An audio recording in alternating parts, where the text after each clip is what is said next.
To me, these faces of Israelis are the example of the kaleidoscope that is Israel.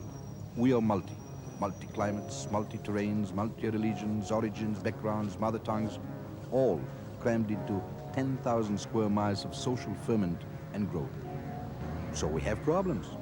Economic burdens and pressures, relations between Jew and Arab, poor and rich, communities of varying backgrounds, observant and non-observant Jew. One might think we like these tensions for the sake of kissing and hugging, of reconciliation. Reconciliation, something we have been looking forward to with our neighbors for the past 36 years. Unfortunately, there is no peace with Jordan at this stage. And yet, the bridges on the river Jordan are open, and people and goods move across without hindrance. Since 1967, close to 10 million passengers have passed back and forth over these bridges.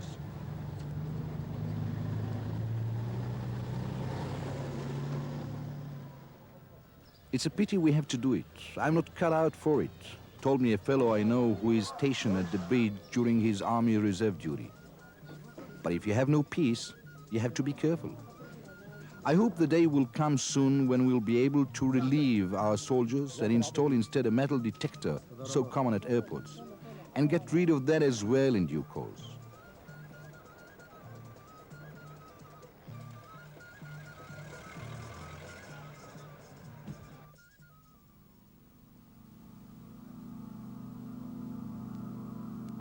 The Nitzana terminal at our border with Egypt is a heartbreaking story. This is the main gate between two countries that have been at peace now for 5 years. Yet so cold has that peace become that even the soldiers at checkpoint Nitzana have to resort to amateurish gymnastics to avoid chilliness. Or is it boredom? One has to be patient though.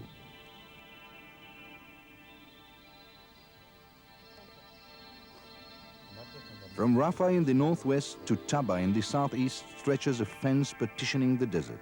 Alongside it, a road to keep it company in that huge emptiness. The cradle of civilization. Sounds almost corny, but I guess that's just what it is. The Bible tells us the stories of Abraham, Isaac, and Jacob. Here, monotheism had its beginnings. No wonder. In such a desert, who else can a man speak to but the Almighty? The desert makes up some 50-odd% of Israel in southern region called Negev. We had no choice. We had to make that desert fruitful. I'm told by one expert that ours is one of the few countries in the world where deserts are in retreat. This blooming peach orchard is located in the heart of Revivim, literally little drops of rain. I asked one of the founders of that kibbutz, what does it take to make a desert bloom? About 40 years of trials and errors, and many, many errors, because as I have said, we were very young and green, and we did not know how to approach to the desert colonization. And we did not overcome the difficulties still. And then the war, 1948, the war, and we have to begin, to start again from the beginnings. Only in 1956 we received the water from the national carrier, which brings the water from the Jordan, from the Lake of Tiberias. And then we started with the modern agriculture. Huge quantities of water were found here in the underground. Plenty of brackish water. So now we have other problems. Agriculture with brackish water, which is really a challenge, a new challenge for the region and for Revivim itself.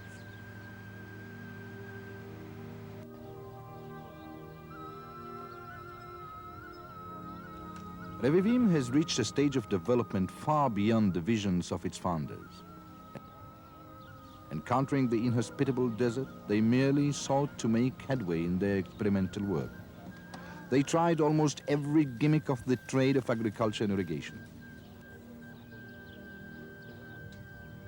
Today, Revivim is helping to reawaken the Negev with its own poultry farm, mechanized dairy farm, and a factory for injection molds whose plastic products are being exported worldwide.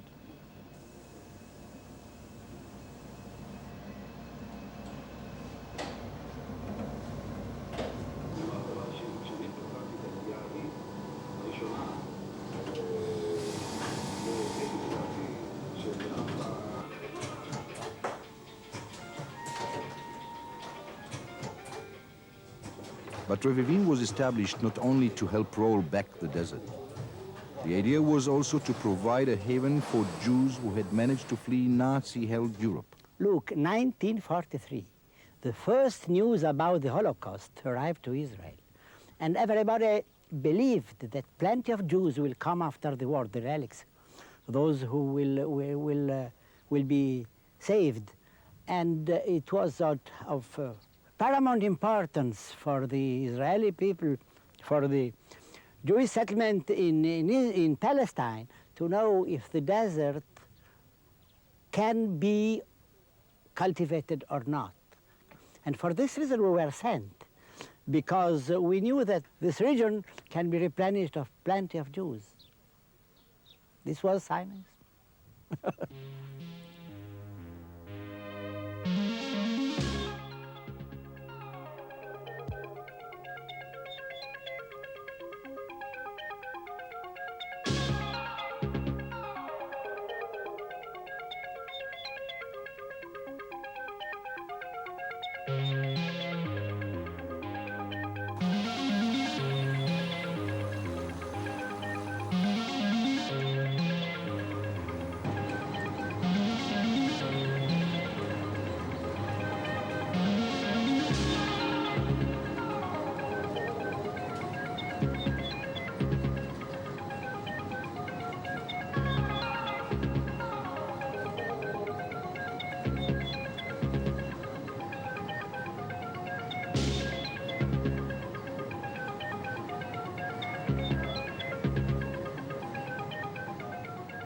And Revivim is a case in point.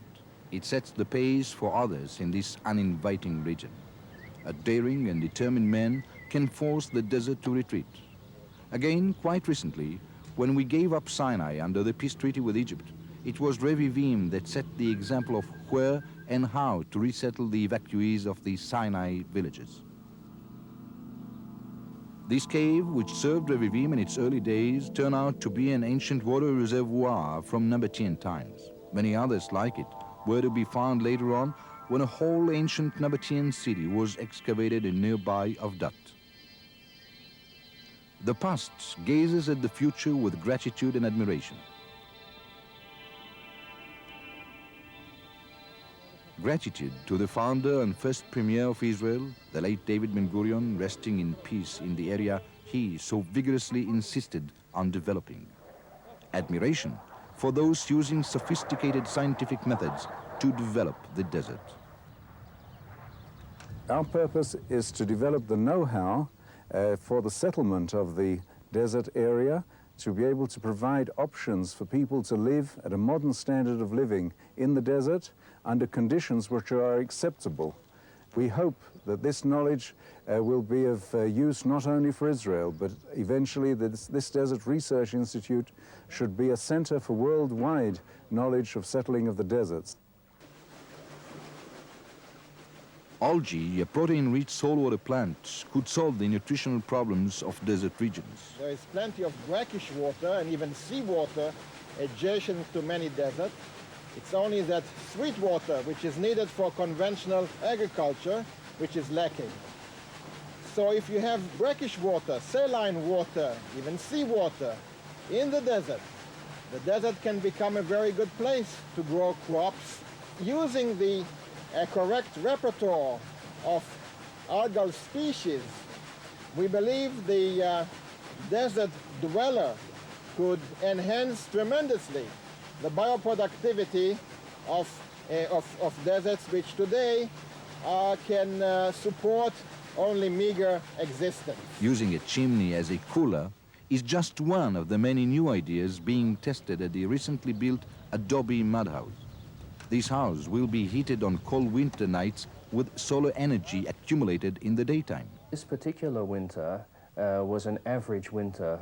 The winter before was unusually cold here. This house actually consumes 240 kilowatt hours, approximately $19 worth of electricity, whereas many of the other researchers living here ran up heating bills of the order of $1,000. The rotating wall absorbs the sun's heat during the day to be released inward at night. living room windows are being fitted with a special material to produce the same effect. In another experiment, the windows of this den face south for maximum exposure to the sun. A dark painted wall opposite them helps absorb the heat. If it gets too hot, ventilation can be provided as well. The unfired adobe mud bricks used in constructing this house save energy and keep costs down. Would Professor Feynman himself live in such a house? A group of 40 or 50 families here who are just waiting for the go-ahead, and we intend building our own houses. And as far as I'm concerned, my house is definitely going to be a passive solar house and will almost certainly be made of adobe mud. At Sde-Boker, they do promise you a rose garden. What's more, they deliver in the Negev desert. Roses and the ficus, a houseplant grown for export, are produced in special greenhouses. The principle is heat the root, not the space. This is known as closed system agriculture. What we are trying to do is to set up a greenhouse which we can keep closed during the daytime, store the surplus energy from the sun, and then with this stored energy, release this again at night. The advantages are that we're making maximum use of the wintertime heat. We're also being able to conserve water, and we're also able to give carbon dioxide fertilization. What you see in the foreground is some very simple type of solar distillation stills with which we are trying to produce the water which is required by the greenhouse. I said it's a small amount of water, and so we're able to distill the very large amounts of brackish water which are found underground in the desert and use them for the controlled environment agriculture. The construction of an industrial-scale greenhouse based on these tested principles is nearing completion.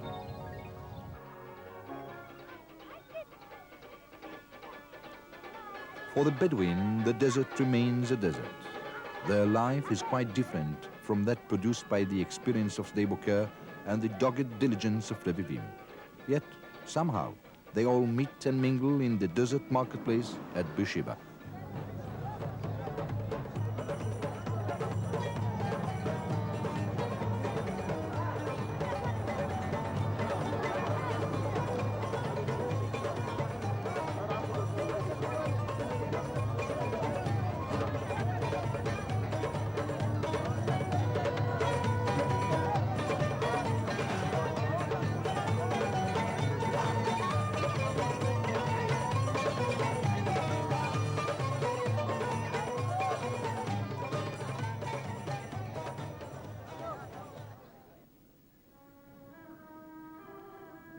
This two-day young camel, which can barely stand on its feet, we met on our way from the yellowish Negev desert to the greener part of Israel.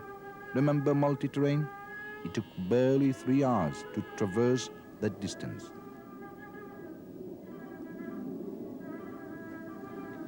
We decided to keep our eyes open en route to the Jordan Valley in order to find out just how dead the Dead Sea really is. Well, the David River waterfall has shrunk a little as a result of the drought, yet the water is still cool and fresh.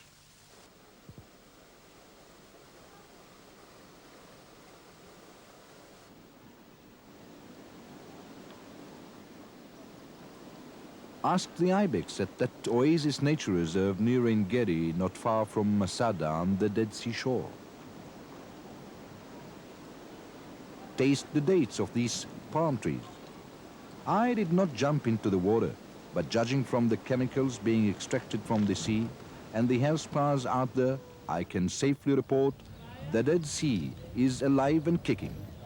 So much so that many Jerusalemites have made Ein Feshcha their favorite sea resort. And while here, why not take a half-hour ride and pay homage to this divine city of peace?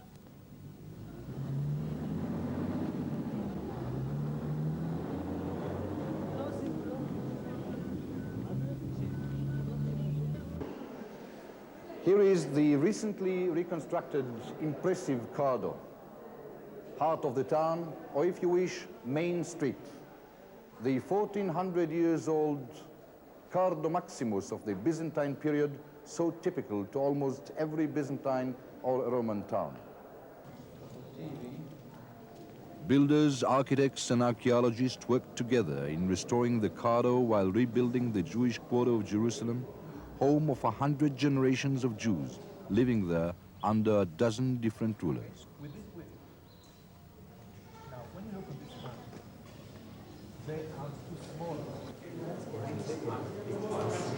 20 feet below street level, a once luxurious residence was excavated, a burnt house. Burned down by the Romans during the conquest of Jerusalem nearly 2,000 years ago. Whenever I'm there, I seem to hear the noises of Jerusalem being overrun by the Romans, just as I seem to hear the soft whisper of prayer coming up from the Hurva, Hebrew for ruin, a synagogue built by Jews who fled pogrom-stricken Europe in the 17th century. The Jewish quarter's main square is again full of joy. The interior design of these centuries-old restored synagogues tell me a lot about the central importance my forefathers attached to their spiritual life.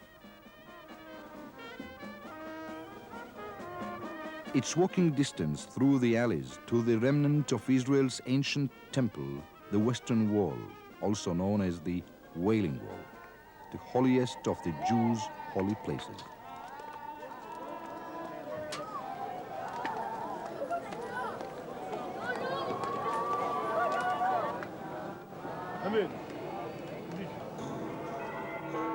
Jerusalem has very special meaning not only for Jews. Christian pilgrimage to the Church of the Holy Sepulchre is a daily event in the Old City. Each denomination has its place of worship. The Lutheran Church, Church of Mary Magdalene, Church of All Nations, and many others serve to enrich the serene Jerusalem landscape, as do the places sacred to Islam. Here the Prophet Muhammad made his ascent to heaven, the Dome of the Rock, and nearby the Mosque of Al-Aqsa. Under Israeli rule, everyone may follow his religion and worship his God as he pleases, without hindrance. Meanwhile, the people of Jerusalem, visitors and natives alike, go about their business and pleasures in the Oriental bazaars. The modern capital of the State of Israel is filled with a multitude of human types and social and religious customs. It's high noon Friday in the Mea Shearim neighborhood. In a few hours, the Holy Shabbat will be ushered in. It's the weekly rush hour for Jerusalem's ultra-Orthodox Jews. Sometimes, I must admit, I envy their devotion.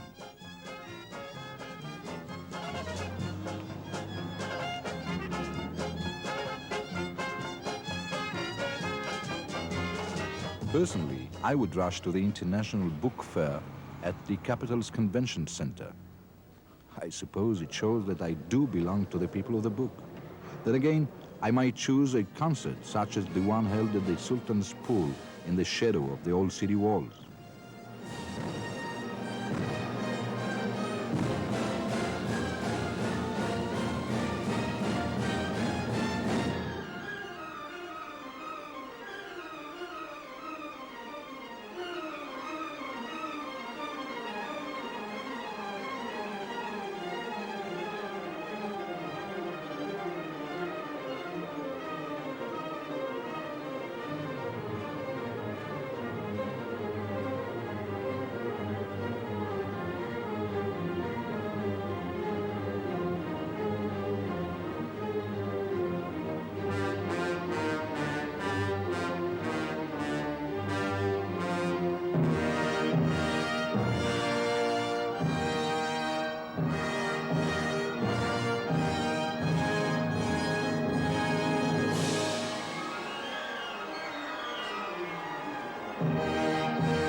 I might stroll for entertainment through the arts and crafts exhibition on my way to viewing an old or new film at the Cinematheque.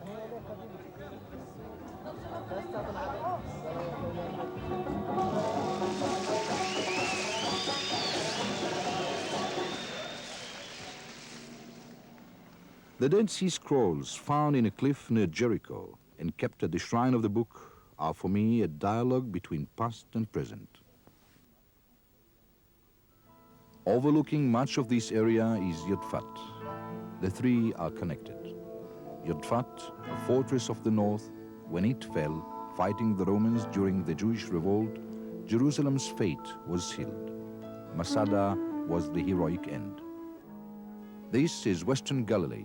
Only the last few years have seen its full awakening with people such as these who came to live in Manof, straight from South Africa. I've always wanted to come and live in Israel, and this scheme, this Moshav settlement in the Galilee, was advertised in the Jewish press, and it seemed to suit. It was a new way of life, and it seemed to be within pocket, easier probably to come and live with a group of South Africans than going into a town and making it on our own. And that's why we're here. They are here in search of a better quality of life. Some of them are working in nearby towns such as Haifa and Acre. Some run their own enterprises in the village itself.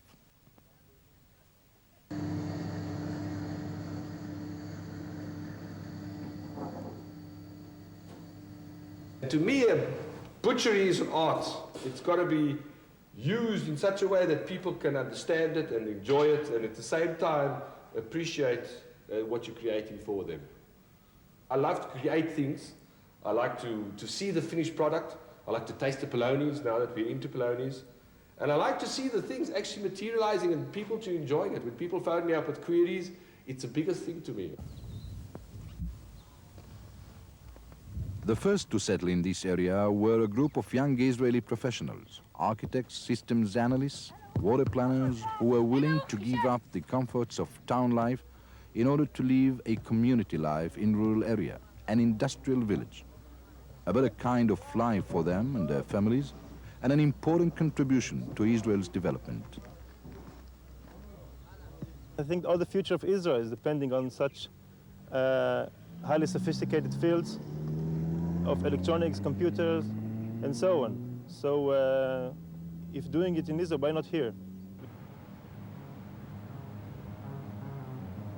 They grow plants for export in a fully equipped greenhouse.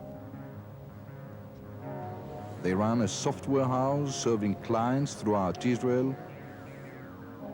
They operate a small factory for weights and measurement instruments, all based on digital electronics.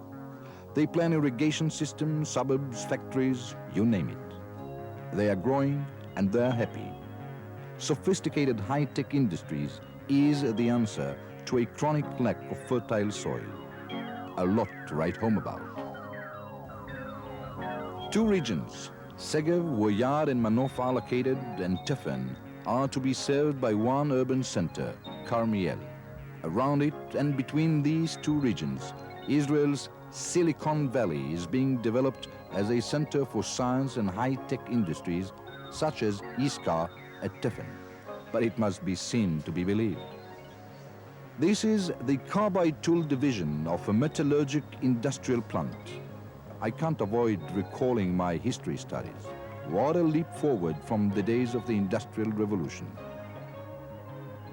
CAD/CAM is the key word. Planning, designing, ordering, machining, everything is computer controlled. Here, Iskar produces self-grip parting tools.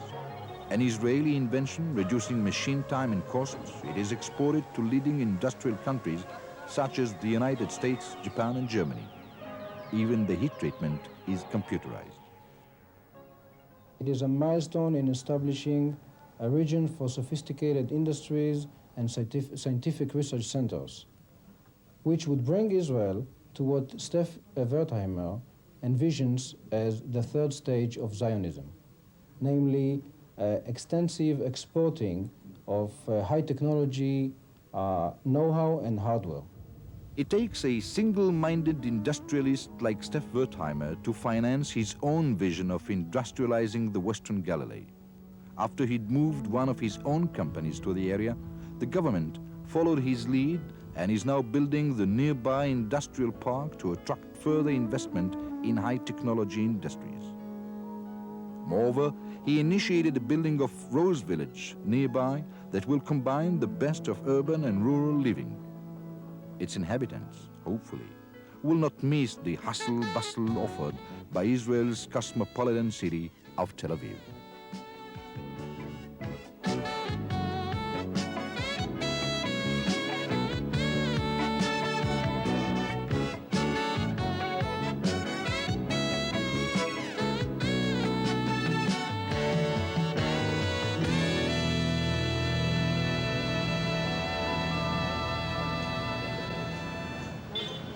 I'm Yair Aloni reporting from Jerusalem, and that is what Israel is all about, 1984.